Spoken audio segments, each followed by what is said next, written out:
Baik, selamat pagi semuanya, para mahasiswa yang saya cintai. Assalamualaikum warahmatullahi wabarakatuh. Pada kesempatan ini, kali ini kita akan membahas mengenai body of knowledge dari intervensi komunitas. Body of knowledge yang dimaksud di sini adalah tubuh dari pengetahuan yang menjadi tubuh dari intervensi komunitas, ya. Jadi intervensi komunitas ini merupakan satu bentuk atau satu proses kerja yang dilakukan oleh seorang pekerja sosial yang berupaya untuk mengembangkan komunitas. Oleh karena itu, proses yang dilakukan itu harus berlandaskan kepada satu ilmu atau satu teori tertentu yang kita sebut kali ini sebagai body of knowledge. Pembahasan kita yang pertama, kita akan membahas mengenai apa itu komunitas, ya. Konsep komunitas pertama kali muncul pada tahun 1915 yang dikemukakan oleh C.J.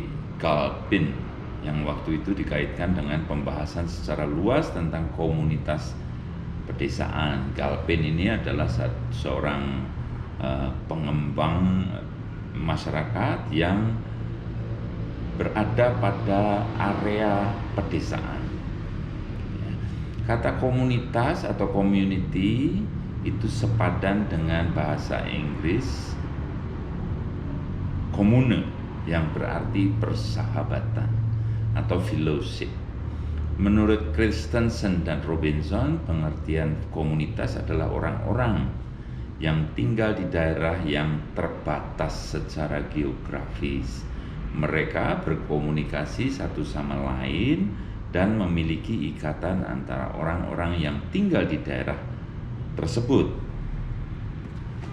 Komunitas merupakan kumpulan dari anggota-anggotanya yang memiliki rasa saling memiliki, terikat di antara satu dan lainnya, dan percaya bahwa kebutuhan para anggotanya akan terpenuhi dengan lebih baik selama para anggotanya berkomitmen untuk terus bersama-sama. Paul B. Horton mengartikan bahwa komunitas adalah suatu kelompok sosial atau sekumpulan manusia yang memiliki kesadaran akan keanggotaannya dan saling berinteraksi satu sama lain. Horton ini menjelaskan dengan demikian, komunitas itu sekelompok manusia yang memiliki kesadaran, yang memiliki keyakinan bahwa persatuan ini akan meningkatkan interaksi satu sama lain. Dengan demikian, interaksi satu sama lain yang berlangsung secara intensif akan memudahkan mereka di dalam memenuhi kebutuhan sehari-hari.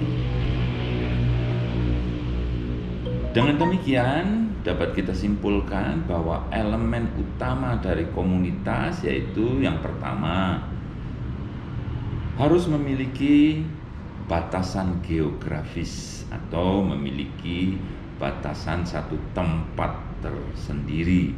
Misalnya satu desa atau satu kelurahan atau mungkin juga satu kampung. Memang batasan lokal ini atau geografis ini tidaklah mutlak, karena ada juga komunitas-komunitas tertentu yang tidak berlandaskan kepada batasan geografis. Akan tetapi dalam pembahasan kita kali ini lebih terfokus kepada satu komunitas yang memiliki batasan geografis tertentu. Beberapa ahli sosiologi menyatakan bahwa komunitas yang memiliki batasan geografis tertentu biasa juga disebut locality. Nah, bahasa Indonesia dari locality ini menjadi sulit. Kita terjemahkan saja, kita mudahkan saja dengan istilah yang kita rancang sendiri, yaitu sebagai komunitas lokal. Jadi yang pertama adalah batasan geografis. Batasan geografis ini biasa kita sebut dengan komunitas lokal. Yang kedua, elemen kedua adalah adanya kepentingan bersama, ya, shared interest. Dalam komunitas, kepentingan ini orang berbagi kebersamaan dalam karakteristik tertentu di luar tempat atau batasan geografis. Jadi komunitas itu elemennya bukan hanya geografis tadi, tetapi ada interest tertentu dari para anggotanya. Orang-orang yang menjadi anggotanya dihubungkan satu sama lain oleh berbagai faktor seperti keyakinan keagamaan tertentu yang sama, misalnya lagi orientasi seksual tertentu yang sama, budaya etnis tertentu dan sebagainya. Unsur atau elemen ketiga dari sebuah komunitas adalah adanya ikatan sosial bersama. Nah, ini yang seringkali kita pahami, bahwa komunitas itu bukan hanya sekumpulan orang yang berdasarkan hanya dihitung dari jumlah saja. Bukan, kalau kelompok itu jumlahnya sekian, kalau komunitas itu jumlahnya sekian, kalau society itu jumlahnya sekian. Sebenarnya bukan soal jumlah, tetapi yang utama adalah soal adanya ikatan sosial bersama. Nah, ini yang oleh ahli-ahli sosiologi yang berorientasi kepada sosial kolektivis menyatakan bahwa satu kesatuan itu lebih dari sekedar jumlah dari bagian-bagiannya, gitu ya. Itu adalah apa lebihnya dari sebuah kesatuan. Kelebihan dari sebuah kesatuan lebih dari sekedar jumlah adalah karena mereka memiliki ikatan sosial bersama. Ikatan sosial yang bersama inilah yang membentuk jejaring sosial atau social network yang dibangun oleh anggota komunitas. Dalam hal tertentu, jejaring sosial tersebut membantu individu tertentu untuk secara mudah menemukan cara mempertahankan hidup. Jadi sebagai kesatuan, mereka yang memiliki ikatan sosial ini berkeyakinan bahwa ikatan-ikatan inilah yang menguatkan keberadaan mereka. Ikatan-ikatan sosial inilah yang memudahkan mereka untuk melakukan sesuatu. Ikatan dapat dikatakan dengan demikian, ikatan-ikatan sosial inilah yang dapat berubah menjadi energi atau kekuatan untuk berubah, kekuatan untuk mencapai satu tujuan tertentu. Yang berikutnya, elemen berikutnya adalah adanya interaksi sosial yang terbentuk di antara individu anggota komunitas. Jadi ada interaksi sosial yang terbentuk. Solidaritas itu tidak akan muncul tanpa interaksi sosial. Nah, inilah yang menguatkan solidaritas. Interaksi inilah yang menguatkan kerjasama. Interaksi inilah yang menguatkan seseorang untuk mencapai suatu tujuan bersama. Itu adalah elemen-elemen komunitas. Kemudian kita lanjutkan pembahasan kita mengenai perubahan dari satu komunitas. Galpin menjelaskan bahwa komunitas itu tidaklah merupakan satu entitas yang tetap atau bukan merupakan satu kesatuan yang tetap, ya.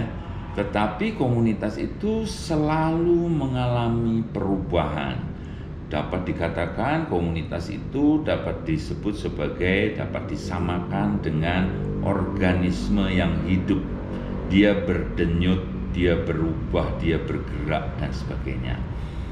Maka perlu kita pahami bagaimana komunitas itu berubah, ya.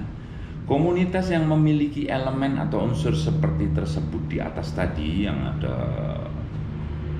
geografisnya, ada kepentingan bersama, ada ikatan, ada interaksi dan seterusnya, itu tadi akan berubah seiring dengan perubahan kondisi tertentu. Misalnya perubahan batasan geografis.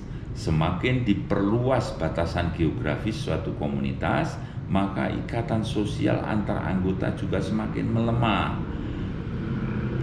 Misalnya tadinya adalah batasan geografisnya adalah satu kampung gitu ya. Tapi kemudian dengan seiring pertambahan waktu, semakin lama semakin banyak orang masuk, keluar masuk dari komunitas itu. Akhirnya komunitas itu menjadi semakin luas. Yang tadinya satu kampung kemudian sekarang menjadi 2 kampung, atau satu kampung juga tetapi yang tadinya batasannya cuma 1 kilometer persegi sekarang berubah menjadi 2 kilometer persegi. Dengan demikian, karena batasan geografisnya semakin luas, maka interaksi sosial di antara warganya juga semakin sulit dilakukan. Semakin dengan demikian solidaritas juga semakin melemah. Komunikasi yang lemah, interaksi yang lemah otomatis nanti akan berakibat kepada melemahnya solidaritas antar anggota di dalam komunitas itu. Sejalan dengan membesarnya ukuran sebuah komunitas, maka para anggota